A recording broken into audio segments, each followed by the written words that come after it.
How's it going, guys? My name's Alex. That's Jeremy there. He's a hunk of man. And this is the Shrubway Series podcast, a special episode. We told you guys we'd come to you after the decision was made with Schoen and Brian Daboll. Well, we have that decision now. Both of them are back. They are worse than ever, or they're about the same. They'll be back for year 4 of this because nothing says bring them back like the worst season in NFL history for the Giants, who have the 3rd pick in the draft. Jeremy, how you doing? I'm doing great, Alex. Joe Schoen and Brian Daboll are coming back next year.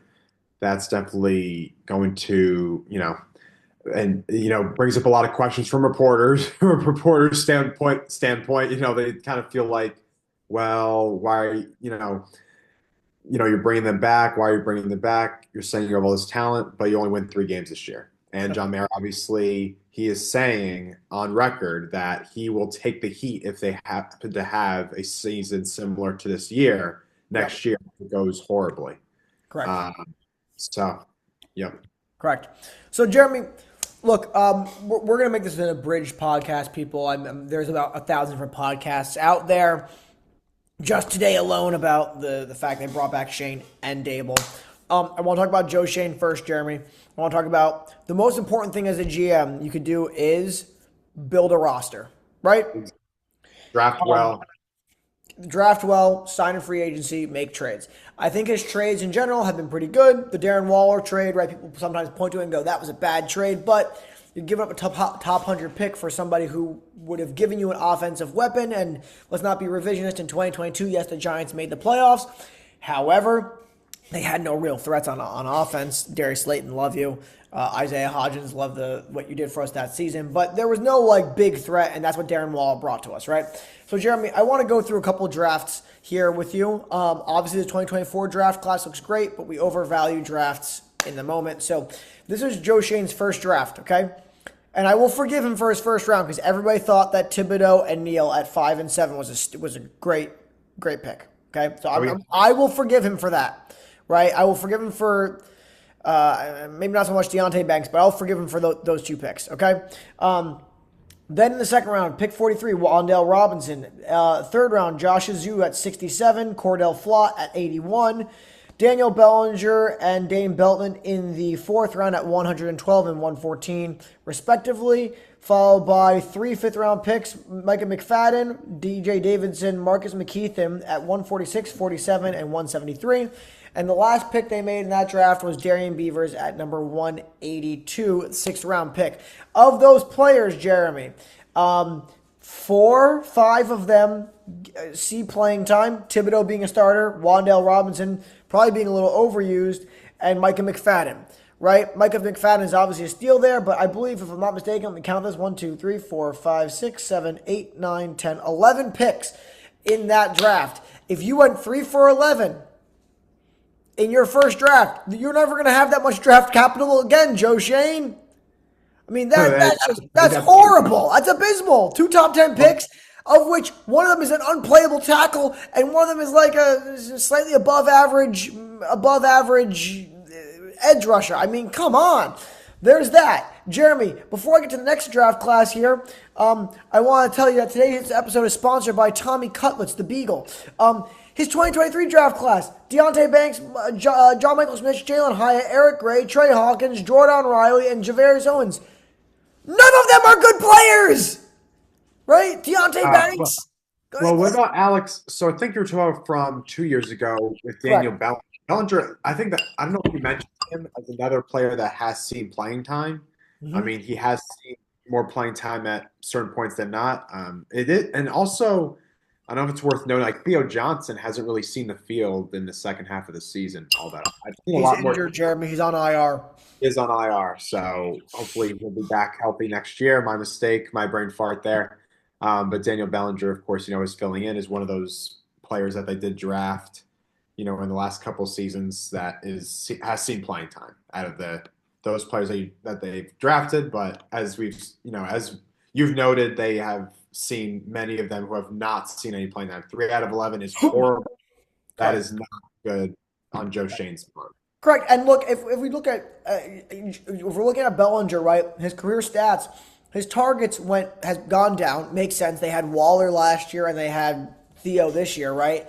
But he went from 35 to 28 to 17 targets. Now, incidentally, he only had of the 35 targets his rookie year, he had caught 30, and then the last 2 years of his targets, he only didn't catch 3. So he caught 25 of 28 last year and 14 of 17 this year. Congratulations. 1 target per game on average there. His average yards per, I believe that's yards per route run, if I'm not mistaken, was 8.9, which is the same he had in his rookie season. So, yes, he's seen playing time. He's a good run blocker. Right? That was the big thing with him is he's a good run blocker, but like he's been buried on the depth chart, right? So is that them saying this guy that we had, he's terrible, so we're gonna put Chris Manhertz above him? Or is that them saying we don't trust this guy and we misevaluated him, right? Could be, a little bit of both there, man. I mean, yeah, you're absolutely right though. Daniel Bellinger is another guy who was drafted who has seen playing time from that class, but where are the stars from that class, right? Thibodeau's not a star. No, and the thing is with Thibodeau, he sort of decides when he's going to turn it on, right? When he's going to play that 110%. When Yep. there's been, I think, probably count maybe 5 games out of his career to date where he had a good game, a solid game. Yep. I think that was a game against the Colts when they clinched the playoff spot in 22. I believe that's right, that would be 22. Yep. And there were the other Commanders game. He's had a couple Commanders games where he went off. Right, and maybe a Dallas. Actually, I can't even probably say a Dallas game. Probably Commanders and the Colts game is what comes to mind. He had a game last year in Dallas that he was getting to the quarterback consistently. The sacks maybe weren't there, but he was getting there, getting pressure. Yeah. And as we go through these first 2 drafts, I mean, it was a lot of duds or okay people. Cordell Flott, skinny guy, we're skinny men, right? But they want him to be a nickel cornerback. He's not going to be able to play the run. He'll be like, you or I trying to play the run. We get lit up, right? Pretty small guy. He's a pretty small guy, right? But honestly, last year's draft class, the 23 draft class, now it's 2 years ago, right? That's the one that's the most disappointing to me, right? You traded for Deontay Banks. Why? Right? John Michael Schmitz, you had no center on the team. Okay? You trade up for Jalen Hyatt. It was almost like there's this galaxy brain. I know more than you. I'm going to trade up to get Jalen Hyatt. Now, is Jalen Hyatt a bad receiver, or are they just not utilizing him, right? Is that a Daboll problem there, right? He's a former Blitnikoff Award winner, but 8 catches for 62 yards this year, man, awful, atrocious, right? Eric Gray, is that guy even, they were trying to get him to return punts, and that was bad, and they tried to get him to return kickoffs, and that was bad. I don't know if he got any carries this year in the second half of the season. Trey Hawkins, he's seen the field once or twice because of injury, but that's about it. Jordan Riley, he's on the team. Javarius Owens, he got cut this year, right? And then people are going to point to, and Joe Shane, because he's trying to save his job, is going to point to this year's draft class. He's going to point to Malik Neighbors. He's going to point to Tyrone Tracy and said, we got 2 studs there, right? And I think that's definitely true with Malik Neighbors. I think Tracy is a good running back. He plays the position well. He runs routes well. He was a wide receiver, converted running back, right? Andrew Phillips, up and down, right? Tyler Nubin had 1 pass defended all year from the safety position. Our sponsor, Tommy Cutlets, is right here right now. I'm not sure if you could see him. He's sniffing my food. Also, Alex, so if I interject, I mean, just overall for the Giants defense, I know we're mentioning, Eric Gray and Andrew Phillips, is that what you mentioned? Mm-hmm. And they haven't forced that many turnovers this year. Maybe it's probably less than 10 in the total amount of turnovers forced in the 17-game season they had this year. Correct. It's not many. Correct. I think they only picked off a quarterback maybe 4 times. I don't think they got their first pick until week 9. I think you're right. They got the first pick in week 1.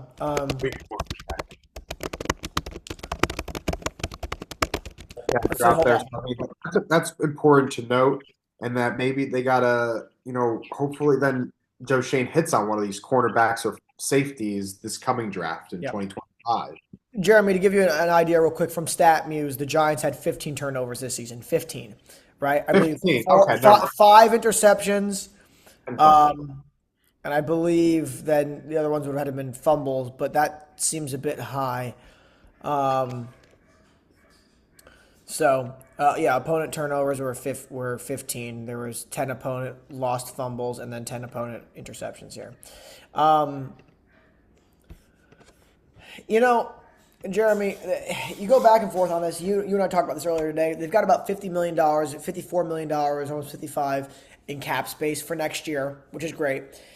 But what I'm worried is going to happen is what happened in Jerry Reese's last season, where he went on a spending spree because he knew he was on the hot seat, so he spent because he wanted to make the playoffs and he thought that was going to help him. What Right. happened to Dave Gettleman? He did the exact same thing, put us in cap hell, and now Shane has been I'm not going to put us in cap hell. We're going to know very soon, okay? Once free agency starts, we're going to know very soon if Shane is going to force a quarterback at that third pick, assuming Ward goes 1 and Shador goes 2. Which Right. Jeremy and I have talked. I don't necessarily love Shador as a prospect. I would love to be wrong if he comes to the Giants. I would love nothing more than the Giants to have a guy, right? But we're going to know if they're going to force that quarterback, whether it be they take Jalen Milroe at 3, whether it be they take Jackson Dart at 3, which those would just be. I will be on here yelling if that happens. I think Jeremy will be too. But no problem with taking one of those guys in the second round. But we're going to know because if they spend out the wazoo, right, they're going to mortgage the entire future to get a quarterback in here, regardless of if said quarterback should be in here or not.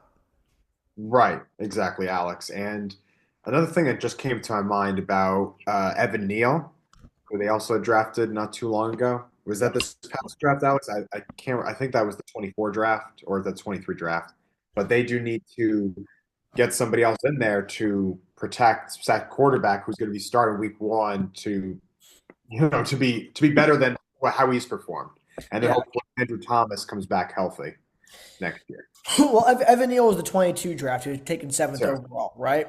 Um, I mean, people keep talking about possibly moving him to guard. We'll see if they try to move him to guard. If they keep him at tackle, he seems like a lost cause at tackle. I mean, he's been better this year, but that's not saying very much. It's like saying a blind man who suddenly can see, suddenly his vision is the best it's ever been. Well, yeah, of course it is, right? Um, that's good. That's a I good. would, I would hope so, right? Right. Look, I truly believe, I hope this, and I truly mean this when I say I hope the Giants win next year. Jeremy and I both root for the Giants. I don't root for Joe Shane. I don't root for Brian Daboll. I root for the New York Football Giants. And if that means Joe Absolutely. Shane and Brian Daboll are there, I'm rooting for them as a byproduct of it. Did I love Daniel Jones as a quarterback? No. Jeremy knows this. But did I root for Daniel Jones because he was a New York Football Giant? Absolutely. And I will continue to do that until they get it right. And then when they get it right, I can say I was there for all the really, really, really, really, really, really, really bad quarterbacking in football that we've had over the last decade and a half. Jeremy, I'm going to let you kick us off here on Brian Daboll, on the discourse around Daboll. What are your thoughts, immediate thoughts on Daboll being retained?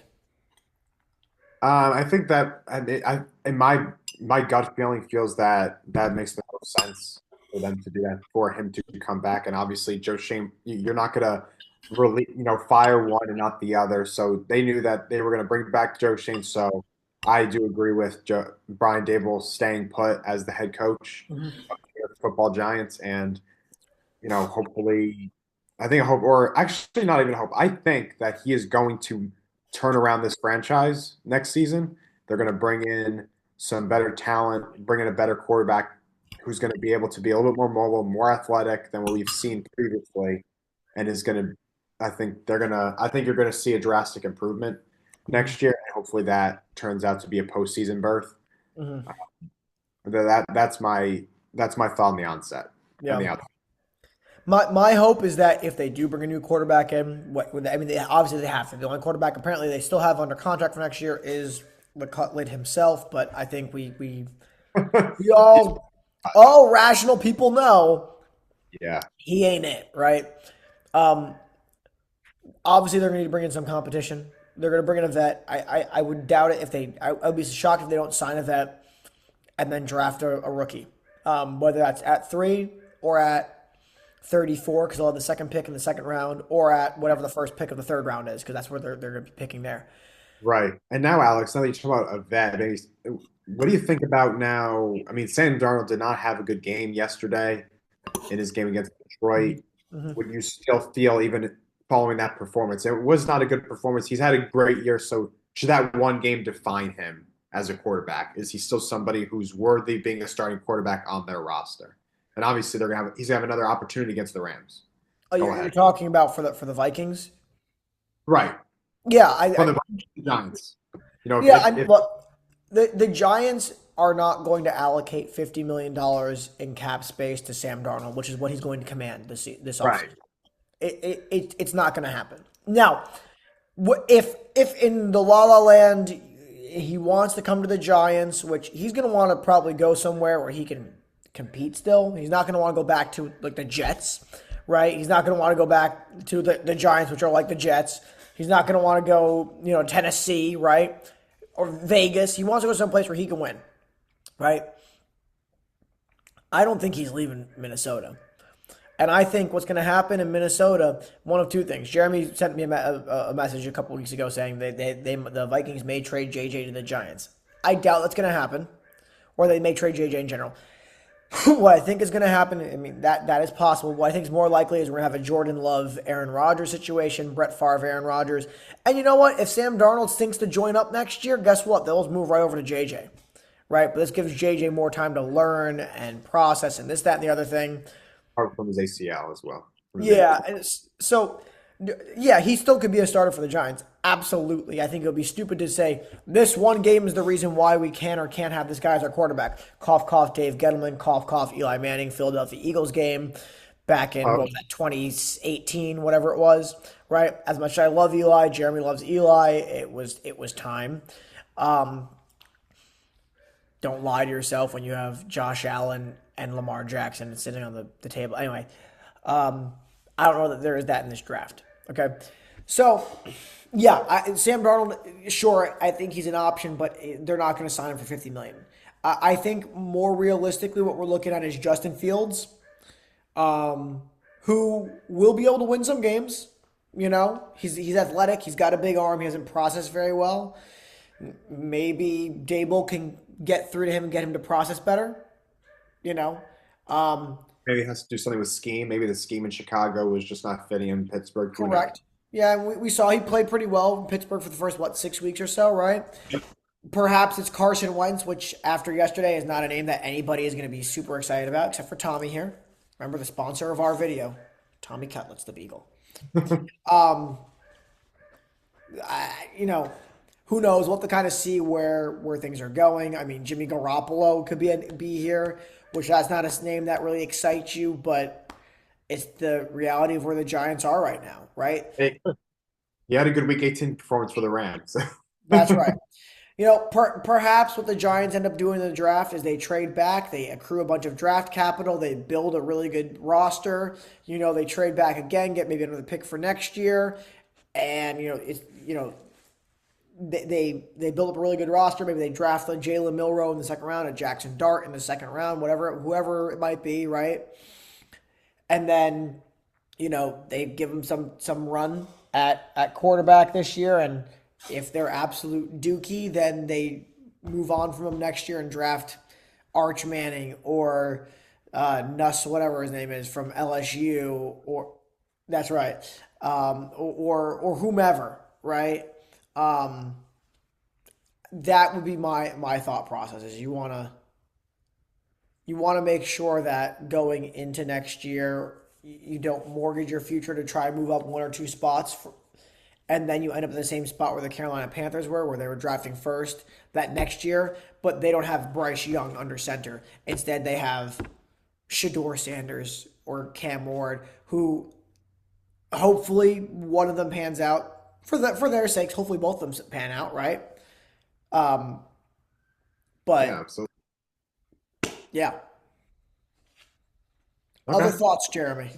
I mean, that's a good point because then if they get, I don't know, talk about Miller or Jackson Dart in the second round, then maybe if that's going to be the case, then they're going to have to go after like Abdul Carter from Penn State, the linebacker, who's a phenomenal Yep. defensive. I mean, who could be maybe a potential captain for the Giants defense if they bring him in here. So, My worry about that, I would love Abdul Carter. Will Johnson, I think, is a cornerback out of Michigan, right? yeah. My concern is this. Joe Shane, we've talked about this before. He's drafted for need. He's going to say, I've got Kayvon Thibodeau and Brian Burns. Why do I need Abdul Carter? There's Brian Burns is in it. Yeah, and Brian Burns has played well this year, right? But Brian Burns is not Micah Parsons. He's not Myles Garrett. He's not J.J. Watt. He's not T.J. Watt, right? Although we could use, Brian Burns' personality over Micah Parsons. Micah Parsons likes to run his mouth a little bit too much. Well, he's a Dallas Cowboy, so I don't really put much weight into anything the Dallas Cowboys says. Right. They like attention. We haven't won a Super Bowl this century, all right? I don't really care. And if any of you Cowboys fans want to come and yell at me about what have I won, I've won a doctorate in music. Anyway, more than you have. Anyway, that's right. It's Dr. Sanso of music. Yeah, Abdul Carter would be nice to have, but I just see him saying, well, we need a quarterback.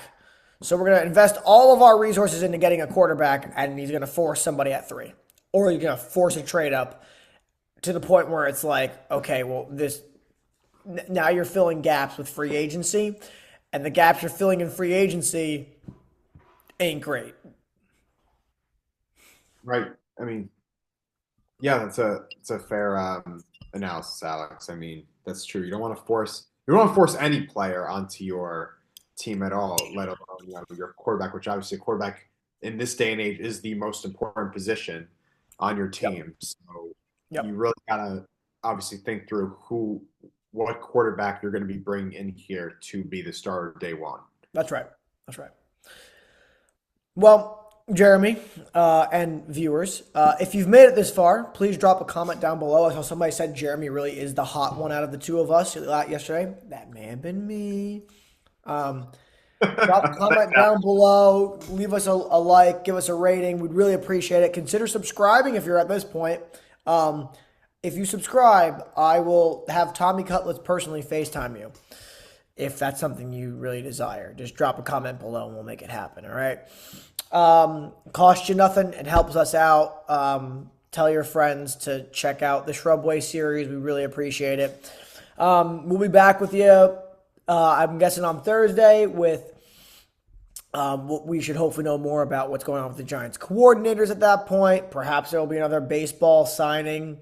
Or perhaps Jeremy will just sing us a song. Sure. Sing us a song. You're the piano man. That's right. We're in the mood for a glenlity. Anyway, thank you guys for sticking around for this long. We really appreciate you. Consider subscribing. I'm going to say it one more time. I'm going to plug it again. Jeremy, remind me to plug this at the beginning of the next podcast. Nobody's listening at this point. And if you are listening at this point, love you. Anyway, we'll catch you guys soon. Back after this.